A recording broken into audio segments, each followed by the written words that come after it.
Bienvenidos a Más que Pláticas. Estamos muy contentos el día de hoy. Tenemos un personaje, alguien que realmente tenemos mucha curiosidad de entrevistarlo, de platicar, de saber de él. Estamos hablando de Fabián Liendo. Bienvenido, Fabián. ¿Cómo estás, Ernesto? Estoy contento de conocerte, de compartir este tiempo. Y bueno, que Dios lo logre con nosotros, que podamos charlar algo que pueda traer cierto entendimiento y bendición, ¿no? Qué bueno. Platícanos, Fabián, ¿quién es Fabián Liendo? Vamos a empezar por ahí. ¿Quién es? Bueno, hay muchas maneras de definirlo, pero Dios me define de una sola manera, ¿no? Cuando tenemos que a veces hay diferentes perspectivas, pero hay una sola realidad, creo que no hay mayor don y mayor gracia que la filiación divina, ¿no? Que Dios nos haya hecho hijos suyos, ¿no? En esa condición Dios te introduce en un montón de ambientes, ¿no?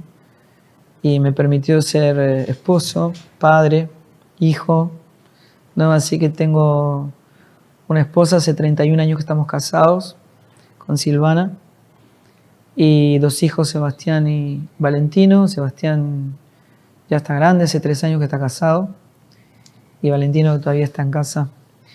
Estamos pastoreando en Buenos Aires hace unos 15 años y soy parte de un ministerio musical que lleva 28 años, ¿no? Estamos en este tiempo entendiendo lo que Dios está produciendo. Digo yo, si uno estuviera a 50 grados de calor a la sombra con 2 suéter y una campera, es porque no está entendiendo la temporada en la que estamos viviendo, ¿no? Y estamos entendiendo que Dios está produciendo algo en su iglesia. Entonces el ministerio musical por el momento está un poco relegado, pero hay algo que Dios está haciendo, en el cual todos estamos involucrados y que realmente es bien importante, ¿no? Y dentro del cuerpo de Cristo, ¿cómo te ves dentro del cuerpo de Cristo? No estoy hablando solamente de la iglesia local, sino de todo el ámbito que tú conoces, donde tú te desarrollas. Bueno, la iglesia local tiene todo el diseño divino para expresarse como cuerpo, pero la realidad es que desde la perspectiva eterna global, la iglesia local no es la iglesia, es una célula del cuerpo, ¿no? Por lo tanto, la iglesia local no debe encriptarse porque es parte del cuerpo global de Cristo. Por lo tanto, tiene que ser introducida en la vida del cuerpo para entender el propósito global, que todos sean salvos, ¿no? Que el Señor vino a buscar y a salvar lo que se había perdido. Entonces, yo tengo un compromiso con la iglesia local, por supuesto. Congregamos en Cristo en la iglesia local y en la iglesia global de Cristo, ¿no? Entonces, después estamos trabajando muy fuerte en un proyecto de pastores que involucra a Latinoamérica, y después el proyecto global de todo lo que Dios está haciendo a nivel global, comprometido con tantos hombres de Dios en el mundo para que Cristo sea visto y dado a conocer, ¿no? ¿A qué edad fuiste llamado al ministerio? ¿Cómo estuvo eso? Platícanos un poquito de eso. Bueno, rápidamente, yo soy cristiano de tercera generación, mis abuelos fueron los que conocieron al Señor, así que el Evangelio llega por mi padre. Yo me formo en una familia que amaba a Dios, pero no tengo un encuentro y no tengo un nuevo nacimiento hasta los 16 años. Y a los 19 años, ya estando en la universidad, llegó un libro de Watchman Nee a mi vida y entendí que Jesús había venido a establecer un reino, entendí el señorío de Cristo, la preeminencia de Cristo, y para mí es como que no sabía si había nacido de nuevo, no sé si tenía idea del Evangelio, era como empezar de nuevo. Y a partir de él conocí a C.S. Lewis, a Jonathan Edwards, a David Brainerd, a Austin Sparks, Tozer. Entonces empecé a entender el Evangelio y que me llevaban permanentemente las Escrituras, ¿no? Para entender la sustancia del Evangelio, que Cristo sea formado en nosotros. ¿Y qué es la iglesia, no? Que la iglesia es Cristo en nosotros y nosotros en Él, ¿no? Nosotros somos el cuerpo, Él es la cabeza, la plenitud de aquel que todo lo llena en todo, ¿no? Y dentro de esta literatura que mencionas, ¿cuál ha sido el libro o los libros o los autores de los libros que más te han impactado en todo este entendimiento? Bueno, Austin Spark, o sea, si hay un libro que se puede recomendar que es La Escuela de Cristo, es para todo hijo de Dios, es una introducción al entendimiento del Evangelio muy bueno, muy profundo. Pero lo que llega a nuestra vida específicamente no son libros, es un obrar de su Espíritu, ¿no? Revelando a su Hijo. Y utiliza muchas veces, en este caso, la vida, el testimonio de hombres que a lo largo de la historia han dado su vida por amor a Cristo, ¿no? Hay algunos libros que ni siquiera yo sé cómo recomendarlos, pero hay una biografía de Francisco de Asís que llegó en un momento de mi vida que fue tremendo. O sea, es el día de hoy que, o sea, tengo ese libro, lo he leído tantas veces, lo tengo todo roto, todo desarmado de tantas veces que lo leí y lo marqué, y lo leí llorando cada página, porque podía ver a Cristo, ¿no? Es ese obrar del Espíritu que yo no sé si atribuirlo al testimonio, sino lo que Dios está produciendo en ese momento de tu vida por el testimonio, la expresión de Cristo en hombres como ellos, ¿no? ¿Qué personajes históricos, primero dime qué personajes históricos de la Biblia han influido más en ti? Solamente los que están en las Escrituras. Bueno, es muy difícil separar ese entendimiento a quien más contenido ha dejado, ¿no? En las cartas apostólicas, que ha sido el apóstol Pablo, ¿no? Pero cuando uno entiende que no es todo es prestado, ¿no? Todo es gracia. Dios estaba tratando, a un metro de encontrarse con el Señor, Pablo, estaba tratando con el orgullo de Pablo, ¿no? Diciéndole, el Señor permitió que un mensajero de Satanás me abofetee, precisamente para que yo no me enorgullezca, ¿no? Por la grandeza de mis revelaciones. Y aunque le pedí que me lo quite, el Señor me dijo, no, esta enfermedad es lo mejor que te puede pasar. Para que vos entiendas que lo que ocurrió en tu vida no lo hiciste vos, lo hice yo. Todo es derecho reservado de Dios. Todo es gracia, ¿no? Entonces, cuando uno habla por ahí, en este caso del apóstol Pablo, la realidad es que todo lo hizo el Señor, ¿no? Él es la fuente de vida, ¿no? Esa fuente que brota para vida eterna. Y sobre todo entendiendo que la vida eterna no es una vida perdurable, sino que es vida increada, ¿no? Es la vida de Dios impartida mediante su Hijo en cada uno de nosotros, ¿no? ¿Y qué personajes históricos fuera de las Escrituras han impactado o te han motivado, han sido de alguna manera una guía o alguien a quien has admirado? Dices tú, ay, este personaje histórico. Puede ser alguien que ya murió o que todavía puede estar vivo, ¿eh? Bueno, un poco te lo adelanté. Te digo, si yo tuviera la posibilidad, salvo de ver a Jesús encarnado, ¿no es cierto? Si tuviera que elegir, yo elegiría viajar en el tiempo y conocer a Francisco de Asís. Y el testimonio de ese hombre ha impactado mucho en mi vida. Esa es la realidad. Ahí yo podría contarte cosas de él. Él tenía una decisión muy importante de vivir el Evangelio al pie de la letra. Obviamente en una estructura religiosa, con mandamientos humanos, lo que él proponía era completamente inviable, ¿no? Él decía, Francisco, solo vos lo vas a poder vivir, nadie va a poder vivir el Evangelio. Él decía, pero si en realidad el Evangelio es imposible de vivir, el impostor sería Dios, ¿cierto? Y él contaba cosas, digo yo, cuando uno puede reconocer a Cristo en el otro. Francisco, él hacía muchos viajes evangelísticos. Y de hecho, muere por las enfermedades que fue contrayendo en sus viajes evangelísticos, ¿no? Muere joven. Y en uno de sus viajes él deja a algunos hermanos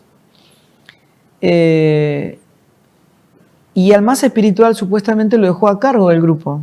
Y él se fue de viaje, se iba meses.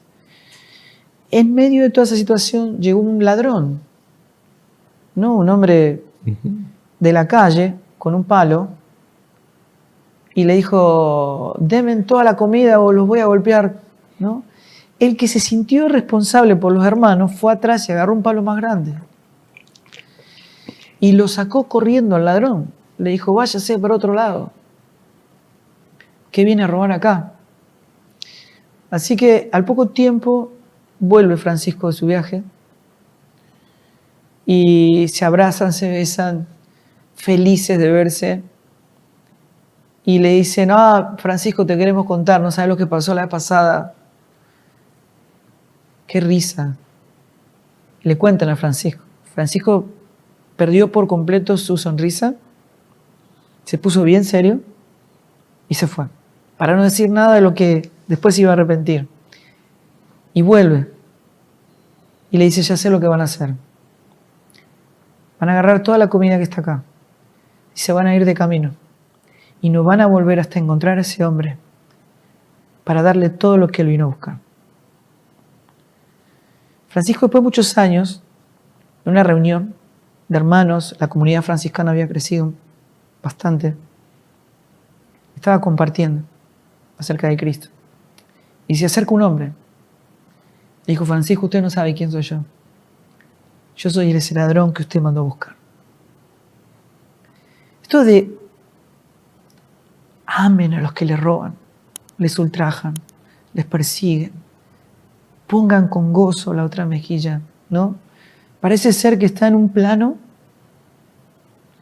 casi de idealismo dentro del Evangelio. Pero esa es la identidad y el ADN del Evangelio. No hay otro. ¿Cuál es tu mayor gozo en el ministerio? ¿Cómo nos lo puedes explicar? Yo sé que hay muchas cosas que nos dan gozo en el ministerio, pero ¿cuál sería tu mayor gozo o tus dos mayores gozos o tus tres mayores gozos en el ministerio? Bueno, yo aprendí de los apóstoles a redireccionar el gozo.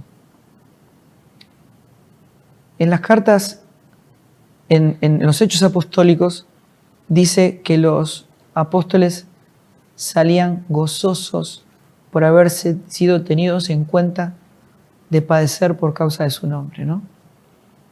Y yo dije, hay que redireccionar el gozo, ¿no? O sea, definitivamente, el gozo es un mandamiento, porque es estar siempre gozosos, ¿no? Uh-huh. Pero el punto es que el gozo no está vinculado a las circunstancias, sino a una persona. Si mi fuente de gozo no es Cristo, yo voy a ser una persona inconstante. O sea, porque va a estar vinculado a las circunstancias de la vida que se modifican permanentemente, a un sentir que fue despertado, ¿no es cierto?, en la desobediencia por Eva, uh-huh, que se encendió para extraviarnos de la sincera fidelidad a Cristo, ¿no? Uh-huh. Yo tengo que redireccionar la expresión del gozo de Cristo como fruto de Cristo en mí, es que mi gozo es Él. Es Él.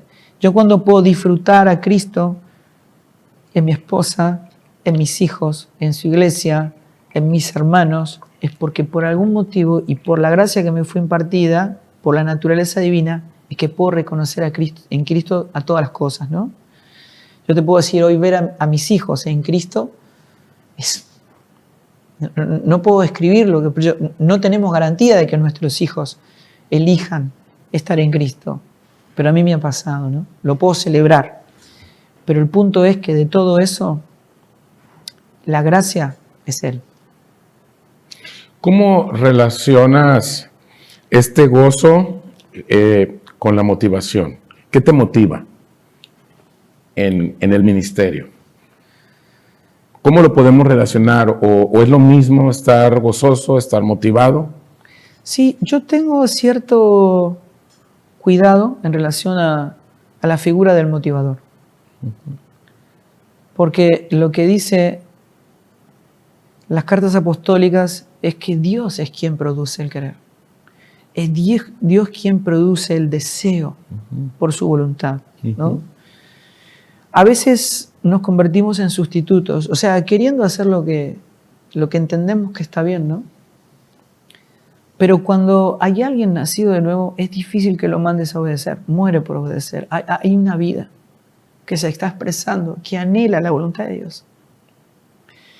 Y lo que hacen las Escrituras es ponerle un guardarray a ese deseo, a esa motivación que produce el Espíritu en nosotros para que esté funcionando dentro de los márgenes propicios, claros, que está describiendo Dios como su propia voluntad, ¿no?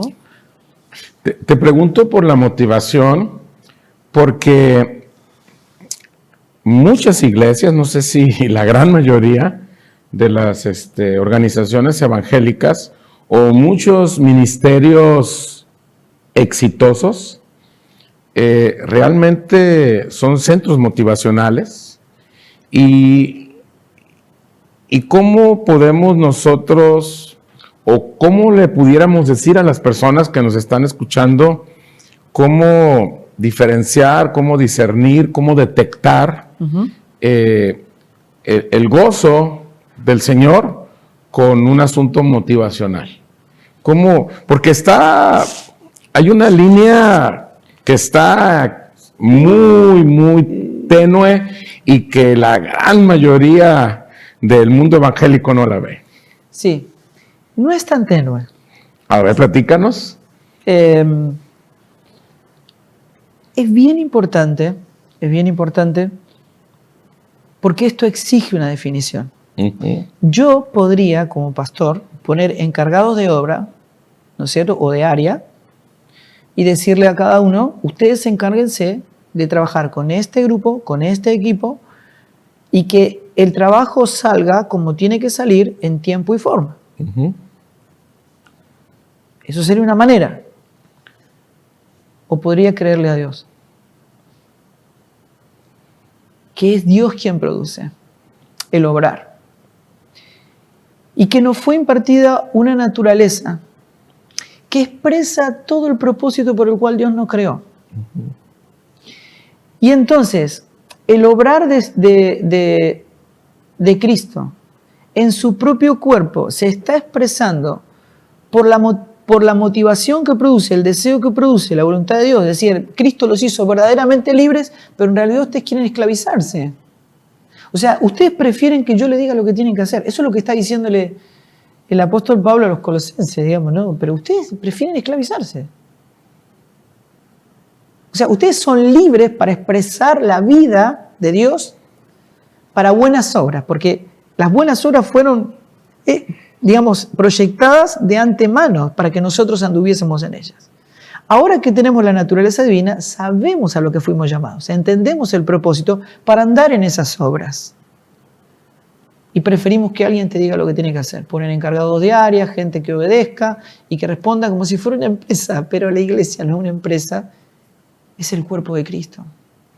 Sí, precisamente porque el entendimiento, la madurez, el crecimiento es algo que muchas personas ya no buscan, muchos creyentes.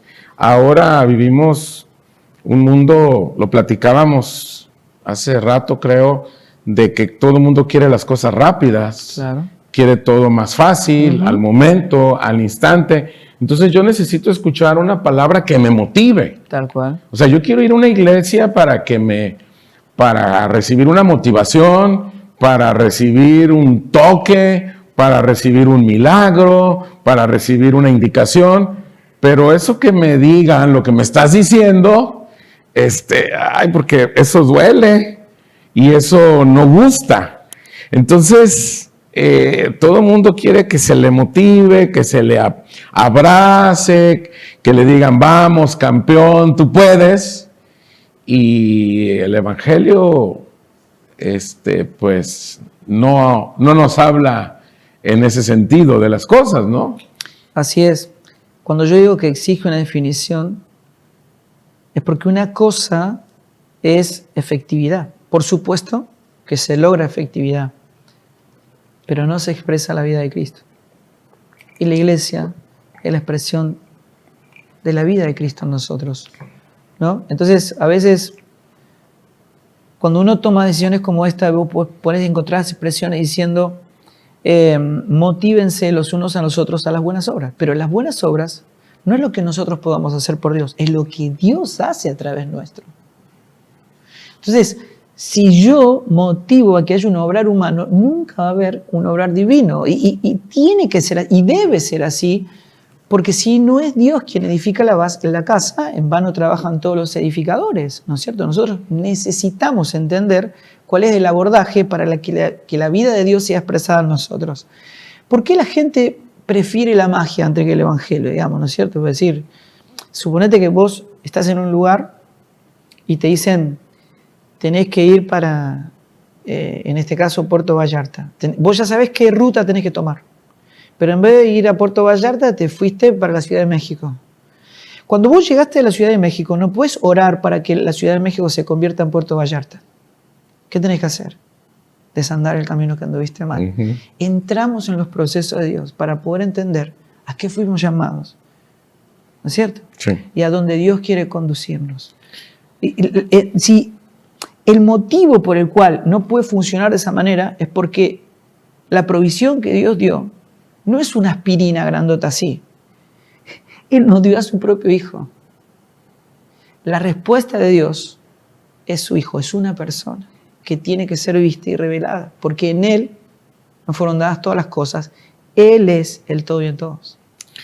Sí, cuando estamos hablando de este tipo de organizaciones motivacionales, iglesias motivacionales, se enseña, Fabián, que tienes que poner en tu agenda a Dios. O sea, yo voy a poner en mi agenda a Dios y yo voy a determinar dentro de mi agenda qué lugar ocupa. Pero la realidad es muy diferente. No se trata de poner a Dios en mi agenda. Platícanos de eso, porque las personas buscan iglesias donde les enseñan a que pongas a Dios en tu agenda. Así es. Y que entonces, si y que tú... esté en primer lugar en esa agenda. Sí, sí, y que si haces ciertas cosas, entonces todo te saldrá bien. Claro, claro. Pero de eso no se trata. No, claro que no. ¿Cómo funciona la agenda entonces? Platícanos. Si vos lees Juan capítulo 13, vas a ver que ahí dice, Jesús, sabiendo que el Padre había puesto todas las cosas en sus manos y que del Padre venía y al Padre iba, tomó un lebrillo, le puso agua, se ciñó una toalla y le lavó los pies a los discípulos. Ahí vas a ver muchas cosas, pero lo principal es las necesidades de la gente no armaban la agenda de Jesús. Las circunstancias, los imprevistos, Dios no improvisa, Dios tiene un plan. Jesús dijo, yo no vine a hacer mi voluntad, sino la voluntad de mi Padre. No como otra comida que no sea la voluntad de mi Padre. El Hijo no puede hacer nada por sí mismo, solo lo que el Padre le dice que Él haga. Lo que ve hacer el Padre, eso mismo hace. Quiere decir que Jesús no tenía al Padre en primer lugar de su agenda, sino que Él estaba en la agenda del Padre. Nosotros no podemos poner a Dios en nuestra agenda, aunque lo pongas en primer lugar. Nosotros estamos en su agenda. Entonces, cuando yo pongo a Dios en mi agenda, estoy en un sistema motivacional. Exacto. Pero cuando yo formo parte de la agenda de Dios, entonces yo estoy en un esquema de vida del Espíritu. Así es, así es. Si es mi agenda, yo gobierno esa agenda. Es Dios para mí. Pero si yo estoy en la agenda de Dios, mi vida le pertenece, Él es el dueño de la agenda, Él puede hacer con mi vida lo que Él quiere, cuando quiere. Esto que decíamos hoy de si Dios es todopoderoso, pero no es soberano, ¿cierto? Okay. Sobre mi vida, entonces Él puede hacer todo lo que yo le pido. Pero si Él es todopoderoso y además es soberano, yo estoy a su merced. Él puede hacer conmigo lo que Él quiere, básicamente porque Él me compró a precio de sangre, yo le pertenezco, mi vida es su vida. Entonces, en una iglesia motivacional, si las cosas no me salen como yo quiero que me salgan, porque yo así le pedí a Dios y ahí me dijeron que si hacía ciertas cosas las iba a obtener, entonces me cambio a otra organización, a otra iglesia, que también es motivacional, pero donde tengo otro tipo de requisitos, a ver si me funcionan. Claro. Y entonces estoy viajando de iglesia en iglesia, local, todas motivacionales, y viendo cuál de ellas me identifico y en cuál de ellas tengo mejores resultados. ¿Por qué? Porque Dios tiene que hacer lo que yo le digo que haga, por eso está en mi agenda. Yo le digo, Dios, yo necesito un carro, o yo necesito un trabajo, o yo necesito ciertas cosas. Sí, hay algo que se ha metido en la conciencia de la mente natural, aún de los hijos de Dios, ¿no? Entendiendo que portamos dos naturalezas coexistentes, ¿no? El viejo hombre y el nuevo hombre están dentro nuestro. Por lo tanto, la carne está haciendo su obra en nosotros, así como también la hace el espíritu. Depende a qué naturaleza yo le estoy dando la preeminencia, ¿verdad? La carne, por supuesto, lo que quiere es no sufrir, ¿no? O sea, no quiere ir a la cruz y quiere soluciones inmediatas, ¿no? Pero si yo no comprendo cuál es la verdadera enfermedad, si el diagnóstico no es correcto en mi vida, tengo que entender que no atiende el problema, no lo atiende, ¿no? Entonces, si vos decís, bueno, ¿ustedes quieren seguir haciendo sanidad interior?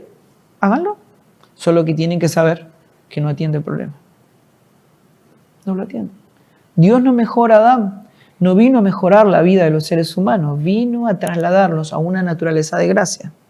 No soy yo, es Cristo en mí, no maquilla a Adán, no lo mejora en sus obras, lo pone en una cruz para que no iba yo, sino que iba Cristo en mí. En Cristo está todo completo, la plenitud de vida está en Él.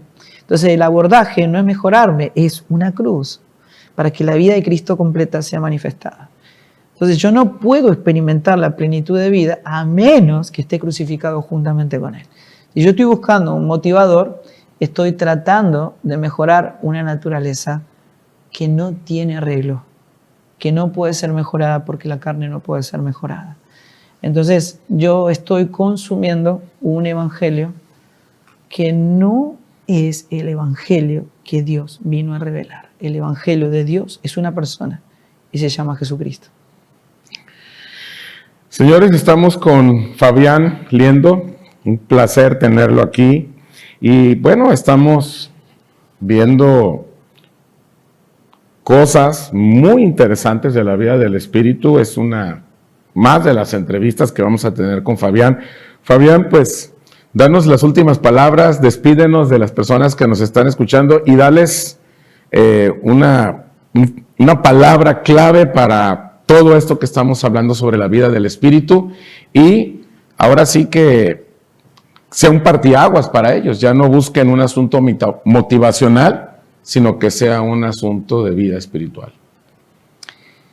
Todo lo que es el deseo por todo lo que Dios llama vida, todo y lo único que Dios llama vida está en su Hijo. En el Hijo está la vida. Cuando uno busca por fuera de Cristo, está buscando una ilusión. Sin ninguna duda, eso termina mal. Sin ninguna duda, va a entrar en una búsqueda en la cual se va a tener que desilusionar. Porque la vida de Dios, la plenitud de vida, el bien supremo, está en Jesucristo. Ese es el Evangelio. Y quiero decirles, y entiéndanlo, porque es palabra de Dios. Cristo es suficiente. Es todo y lo único que necesitamos. Muchas gracias, Fabián. Un placer. Amigos, seguimos en contacto. Hasta la próxima.